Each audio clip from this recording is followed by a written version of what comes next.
warahmatullahi wabarakatuh. Saya Giri Abdi Arista, NIM 17086032, Prodi Penjaskesrek, Fakultas Ilmu Keolahragaan, Universitas Negeri Padang. Di sini saya akan membuat video dalam rangka untuk menyelesaikan ujian akhir semester. Yang pertama itu membuat atau menjelaskan bagaimana cara teknik pembelajaran metode latihan dengan materi Meroda. Langsung saja, sebelum itu kita harus mengetahui apa yang disebut dengan metode latihan. Metode latihan itu adalah metode yang memberikan latihan-latihan kepada siswa yang dilakukan secara berulang-ulang untuk mendapatkan keterampilan tertentu. Selanjutnya yaitu kita harus mengetahui apa itu Meroda. Meroda itu adalah gerakan menyamping ke kiri menyerupai memutar seperti roda. Dan cara melakukan gerakan Meroda seperti ini. Yang pertama, buka kaki selebar bahu seperti ini, lalu tangan diangkat ke atas dan menyerupai huruf V seperti ini. Setelah itu dorong badan ke samping kiri dengan pertama tangan kiri menyentuh matras atau lantai, lalu diikuti dengan kaki kanan dan tangan kanan di samping tangan kiri, baru dilanjutkan dengan kaki kiri di samping kaki kanan. Mungkin gerakan cepatnya seperti ini.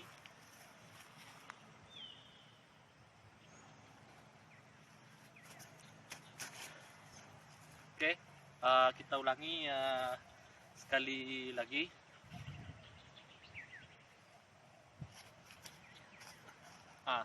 Seperti itu gerak bagaimana cara melakukan gerakan meroda. Mungkin hanya itu. Sekian, terima kasih. Selanjutnya yaitu yang tugas nomor 2, yaitu membuat proses pembelajaran dari pembukaan, inti, lalu penutup dari materi handstand. Langsung saja. Yang pertama yaitu pembukaan. Di pembukaan ini, pada proses pembelajaran yang pertama kali itu membariskan siswa. Setelah itu kita menanyakan bagaimana kabar siswa, absensi. Setelah absensi, baru kita sedikit menjelaskan apa materi yang akan kita ajarkan pada kali ini. Misalnya kita akan mengajarkan materi handstand. Kita putar sedikit apa yang seputar tentang materi handstand itu. Handstand adalah gerakan yang mana tangan di bawah menahan untuk menjadi tumpuan dan kaki di atas secara vertikal dan ditahan beberapa saat. Setelah itu, setelah kita menjelaskan sedikit itu, selanjutnya kita melakukan pemanasan. Pemanasan di sini juga terbagi juga ada berupa pemanasan statis, dinamis maupun berupa permainan. Yang statis di sini itu berupa peregangan, bisa dihitung misalnya dari kepala 1 sampai 8, nanti tangan, kaki dan sendi-sendi lainnya agar lebih rileks. Dan pemanasan dinamis dapat juga berupa jogging, berupa keliling. Dan pemanasan permainan di sini yaitu lebih ditekankan pemanasan yang menekankan otot-otot yang akan sering digunakan pada intinya nanti. Contohnya, misalnya kan pada materi handstand yang lebih ditekankan adalah otot lengan. Di sini saya mengambil permainannya itu adalah balap gerobak. Di balap gerobak ini menekankan kekuatan atau melemaskan otot lengan. Contoh cara melakukan balap gerobak ini adalah cara melakukannya seperti ini. Push up seperti ini, nanti teman kita memegang kaki ini, lalu balap sampai ke garis finish bagi beberapa kelompok. Mungkin itulah pemanasannya. Dan selanjutnya kita masuk di inti. Di inti inilah kita akan mengajarkan kepada siswa lebih rinci tentang materi handstand ini dan memperagakan bagaimana cara melakukan handstand yang baik dan benar. Cara melakukan handstand itu adalah seperti ini. Tangan pertama lurus ke atas seperti ini, jadi rapatkan. Lalu tangan itu lantai membungkuk, lalu dorong kaki ke atas dan tahan beberapa saat. Dalam latihan handstand ini ada beberapa metode, bisa dibantu dengan teman dan juga bisa ditahan melalui dinding maupun yang lainnya. Tapi saya di sini hanya berdua orang, yang satu memvideokan, jadi saya tidak bisa mencontohkan dengan teman. Dan di sini pun juga tidak ada dinding yang bisa membantunya. Jadi saya di sini hanya mencobakan tanpa ada bantuan. Tapi hanya bisa beberapa saat saja. Contohnya seperti ini.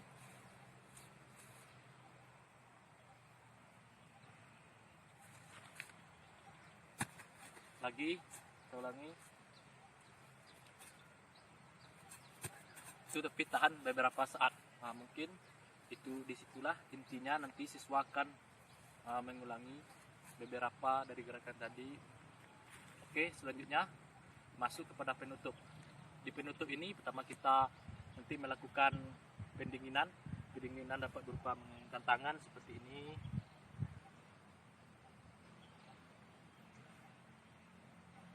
Lalu start.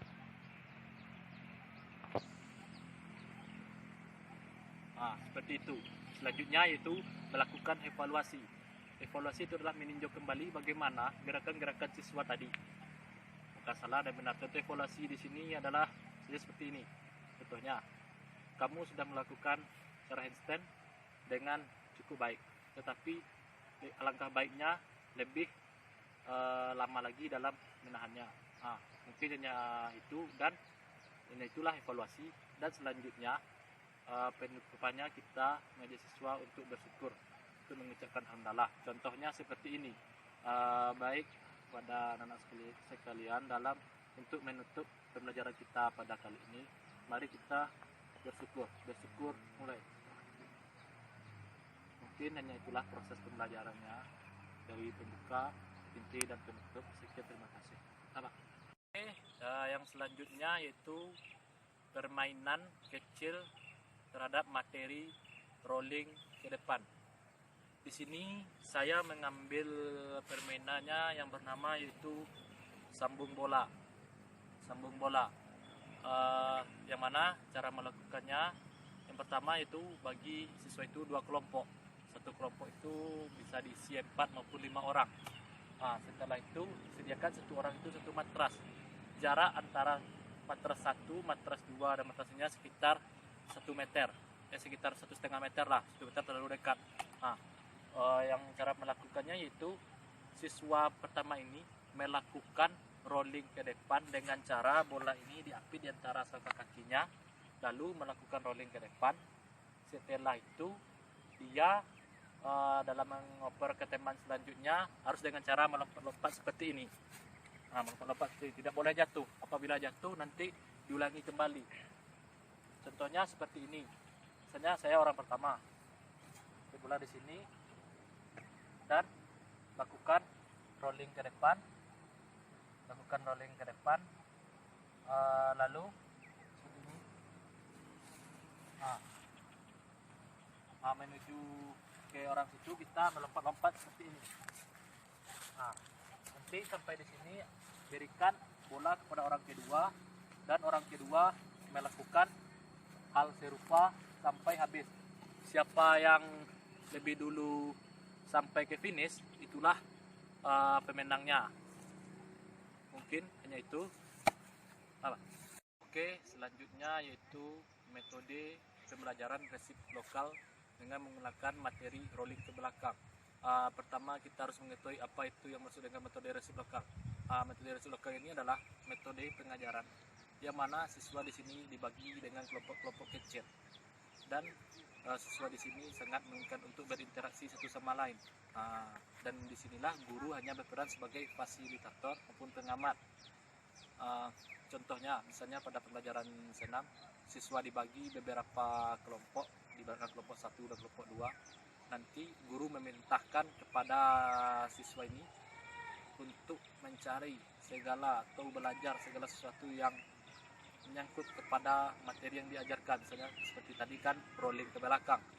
Nanti siswa melakukannya, lalu kelompok 1 menilai atau mengamati kelompok 2.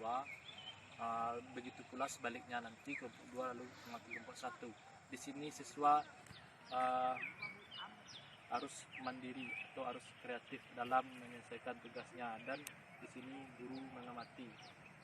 Lalu kita harus mengerti apa itu rolling belakang. Rolling belakang adalah gerakan berguling ke belakang, dan cara melakukannya yaitu yang pertama adalah tangan lurus ke atas, kaki dirapatkan, lalu jongkok, tangan di samping telinga, kaki diinjek sedikit, lalu dagu menyentuh dada, lalu selanjutnya mendorong badan atau ke belakang, contohnya seperti ini.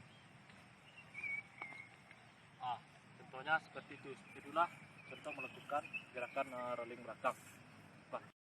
Oke, yang selanjutnya yaitu metode konvergen dan divergen terhadap materi salto. Pertama kita harus mengetahui apa itu metode pembelajaran konvergen dan divergen. Pertama konvergen. Konvergen adalah metode yang mana di sini guru mengajukan atau membuat pertanyaan-pertanyaan yang mana disertai dengan jawaban yang telah dibuatnya sebelumnya. Disitulah siswa nanti mencari atau berusaha keras mencari tentang apa yang ditanyakan guru tadi, yang mana ditekankan di sini pertanyaan pada konvergen ini hanya satu jawaban yang benar. Berbeda dengan divergen. Sedangkan divergen adalah suatu pemecahan masalah yang mana memecahkan pertanyaan di sini dengan berbagai ragam jawaban yang diberikan oleh siswa. Dan selanjutnya kita harus mengetahui apa itu gerakan salto. Gerakan salto adalah gerakan berguling ke depan di udara. Bisa jadi seperti itu. Dan cara melakukan gerakan salto ini, yang pertama yaitu adalah mengambil beberapa langkah terus ini, mengambil beberapa langkah, lalu melakukan tolakan di udara. Waktu melayang di udara, di sini kita memegang lutut dan berputar di udara. Lalu setelah itu pendaratannya melepaskan lutut kembali lalu mendarat seperti ini. Mungkin hanya itulah